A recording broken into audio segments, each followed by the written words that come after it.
जय मसीह, नमस्कार प्यारे भाई बहनों। आप जो कोई भी कहीं हो, कृपया इन बातों को जरा ध्यान करिएगा जो कि मैंने प्रभु यीशु मसीह के वचन से पाया। और आज जो मैं प्रभु का वचन आपके सामने रख रहा हूँ, ये आप ताज्जुब करेंगे कि केवल मैं ही नहीं, अनगिनत लोगों ने प्रभु यीशु मसीह के द्वारा से उद्धार मुक्ति पाया। और वैसे ही आज मैं भी के विश्वास भी प्रभु यीशु मसीह से परिचय जब मेरा हुआ, मैंने अनुभव करा और प्रभु का धन्यवाद हो कि मेरी जिंदगी को उन्होंने परिवर्तन कर दिया। लोग कहते हैं धर्म परिवर्तन किया, अरे धर्म नहीं, मन को परिवर्तन किया। मेरे दिमाग में वो बातें डाली, मेरे दिल में वो खुशहाल और खुशी पैदा कर दी जो कि बयान से बाहर है। परमेश्वर का धन्यवाद हो। ऐसे ही नए नियम से मैं एक व्यक्ति का परिचय आपसे कराना चाहता हूँ, और वो है प्रेरित के काम में। जब आप देखेंगे, ध्यान करेंगे तो आपको पता चलेगा उसमें, उसके 10 अध्याय में, तब आपको पता चलेगा कि एक गवर्नमेंट सर्वेंट था, आर्मी मैन, वो कप्तान साहब थे। और उसके विषय में ये सच्ची कहानी परमेश्वर के भक्तों ने लिख करके प्रस्तुत किया। और उसने क्या पाया मैं आपके सामने बताना चाहता हूँ। वो एक नम्र व्यक्ति था, वो एक परमेश्वर से डरने वाला व्यक्ति था। डर का मतलब ये नहीं कि अरे एकदम ही डरते और कांपते हुए, थरथराते हुए, नहीं, ये बात नहीं है। हमारी बाइबल में भी नीति वचन सुलेमान राजा ने लिखा है कि परमेश्वर का भय मानना बुद्धि का मूल है, बुद्धि का आरंभ है। सो वो परमेश्वर को इस तरीके से मानता था जबकि उसके अंदर परमेश्वर ने बुद्धि का आरंभ शुरू कर दिया। वो व्यक्ति के विषय में लिखा हुआ है, वो प्रार्थना करने वाला। आप जब ध्यान देंगे 10 अध्याय में तो आपको पता चलेगा वो प्रार्थना करने वाला व्यक्ति था। वो दान दक्षिणा भी देने वाला व्यक्ति था। वो उसके जो कुछ उसके बूते के अंदर आता था, जो कुछ उसकी सामर्थ्य में आता था, वो लोगों को दान करता था। 10 अध्याय के 4 पद में आप देखेंगे। और परमेश्वर ने उसकी प्रार्थना को सुना। दुनियावी तौर में, मानवीय रूप में उसने जो कुछ सीखा था, देखा था, उसने सब कुछ करा, परंतु उसके अंदर एक चीज पैदा हुई थी, एक सर्वशक्तिमान परमेश्वर से प्रार्थना करना। और ये बात बहुत सत्य होती है कि जैसे प्रभु यीशु मसीह ने कहा, मांगो तो तुम्हें मिलेगा, ढूंढो तो तुम पाओगे। प्यारे मित्रों, ये आवाज मेरे शरीर में कंपन ले आती है जब मैं पढ़ता हूं। और उसको वही वरदान मिला प्रभु यीशु मसीह की ओर से। प्रभु यीशु मसीह का दिल स्नेह और ममता से भर आया। जब वो दुनिया में थे तो उन्होंने साफ कहा था, देखो मैं जाऊंगा परंतु तुम्हें यूं ही नहीं छोड़ूंगा, मैं तुम्हारे पास रहूंगा और जो मुझको पुकारेगा मैं उसको सुनूंगा। प्रभु का धन्यवाद हो। जब वो दिन के दोपहर में उसको छुट्टी मिलती थी, खाना पीना खा के सारे घराना ले करके वो प्रार्थना किया करता था परमेश्वर से, सर्वशक्तिमान ईश्वर से। और उसकी प्रार्थना को परमेश्वर ने सुना। आप 10 अध्याय में ध्यान पूर्वक देखिएगा, साफ लिखा हुआ कि एक स्वर्गदूत प्रस्तुत हुआ अचानक, बड़े अद्भुत बात। और वो शिक्षित व्यक्ति था, वो कोई अनपढ़ नहीं था, गंवार नहीं था, जाहिल व्यक्ति नहीं था। इसलिए याद रखिए कि उसने जो गवाही लिखी और जो आज बाइबल में दर्ज किया गया, यह यूं ही नहीं, एक सच्ची ये घटना घटी। और उसने स्वर्गदूत से ये आवाज सुनी, हे कॉर्नेलियस, तेरी प्रार्थना सुनी गई और तेरे सारे कर्म भी परमेश्वर के सामने है। याद रखिए, हम कर्म करना ये मानवीय तरीके से बहुत अच्छा है, हमको करना चाहिए। और परमेश्वर ने कहा है अपने पवित्र वचन में, जो तुम करते हो उसका 100 गुना मैं लौटा देता हूँ। शायद आपको पता भी नहीं चलता होगा। इसलिए प्यारे मित्रों, ध्यान करिए। और परमेश्वर के स्वर्गदूत ने कहा, क्योंकि उसको केवल इतना कहने की इजाजत थी, उसको प्रचार करने का हक नहीं था। उसने कहा, जा तू पतरस को बुला ले, जो प्रभु यीशु मसीह के 12 चेला में से एक चेला थे, जो कि वयोवृद्ध भी थे। बहुत ही प्रभु यीशु मसीह के साथ रह करके शुरू से ही प्रभु के साथ उन्हें दुख उठाया, जाना प्रभु यीशु मसीह, उसको बुला ले। और तब केवल इतना कह के वो गायब हो गया। परमेश्वर का धन्यवाद हो, उसकी प्रार्थना सुनी गई। कहने का मतलब यह है, क्या आप बहुत से दरवाजा आपने खटखटाया है, जिंदगी में निराश हो गए हैं? क्या परेशान हैं?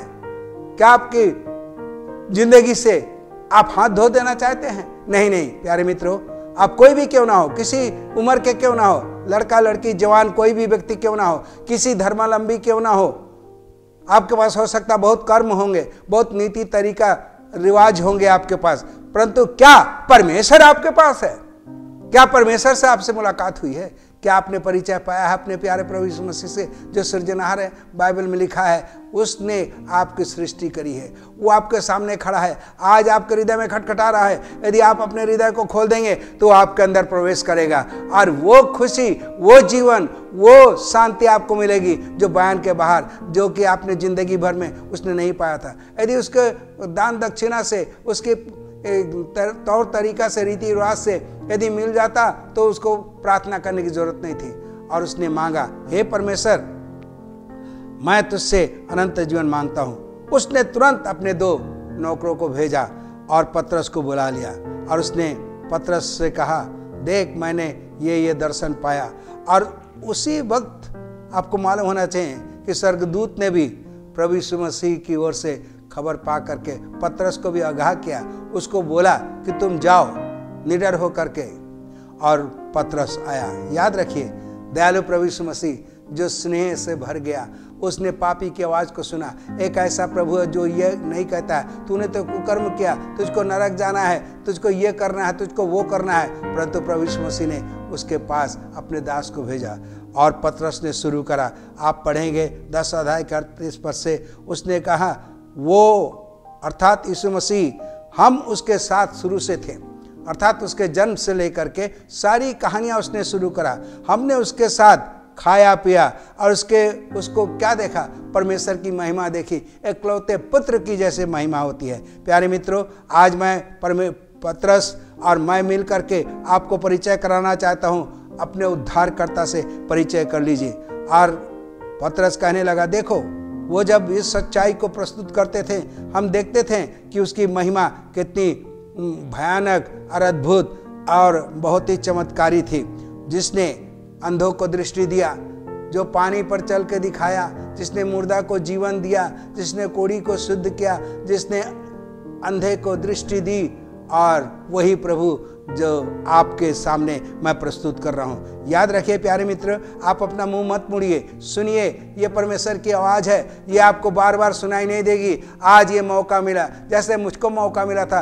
रास्ते मैंने एक पर्चा पाया, मेरे पास रीति रिवाज थे परंतु उद्धार मुक्ति का अनुभव नहीं था। मेरे पास जन्म का एक धर्म था परंतु उस धर्म में मैं कर्म करता था, परंतु मेरे अंदर शांति खुशी नहीं थी। परंतु जब मैंने प्रभु यीशु मसीह को ग्रहण करा और मैंने शाम के वक्त 1953 साल अगस्त महीना में, वो 8 तारीख का समय था, शाम के वक्त जब मैंने रो के प्रार्थना करा, क्योंकि परमेश्वर के वचन ने मेरी आंख खोल दी थी, क्योंकि मेरे हर गुनाहों को परमेश्वर ने दिखा दिया था।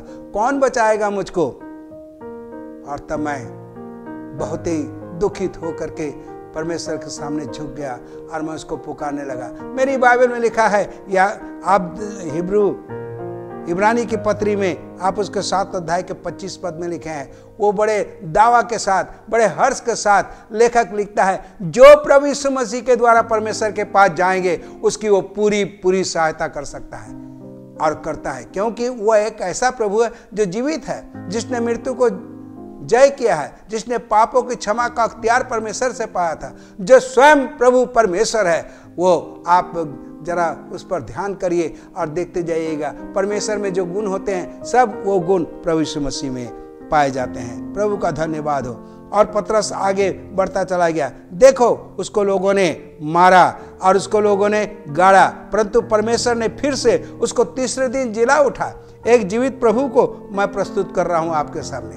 वो मुर्दाओं में से जी उठा, वो जीवित है आपके लिए। यदि आप ये कहें, हे जीवित प्रभु यीशु मसीह, तुम पापियों को प्यार करने वाला, तू मेरे पापों को क्षमा कर दे, मैं तुझको ग्रहण करता हूं, प्रभु आपको तुरंत वो ग्रहण करेगा। वो हाथ अपने फैलाए हुए है, आपके सामने वो खड़ा है, आप उसको देख नहीं पा रहे हैं, परंतु आप अनुभव करेंगे। जब कहेंगे प्रभु तू आ मेरी जिंदगी में, वो आएगा और आपके अंदर एक खुशहाल जिंदगी प्रदान करेगा। बाइबल शास्त्र में और उसने कहा, मनुष्यों ने मारा, मनुष्यों ने गाड़ा, परंतु परमेश्वर ने उसको जिला दिया।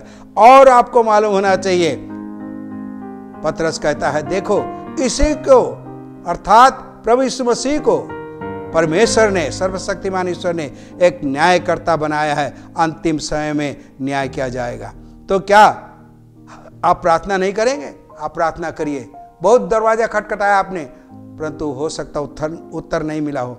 आज प्रभु यीशु मसीह से प्रार्थना करिए, आपको उत्तर मिलेगा। आप न्याय में मत पड़िए, आप बच जाइए। वो बचाने के लिए तैयार है। याद रखिए, हर एक घुटना टेका जाएगा, हर एक जवान मान लेगी, क्योंकि वो परमेश्वर के सामने उसको लेखा देना पड़ेगा।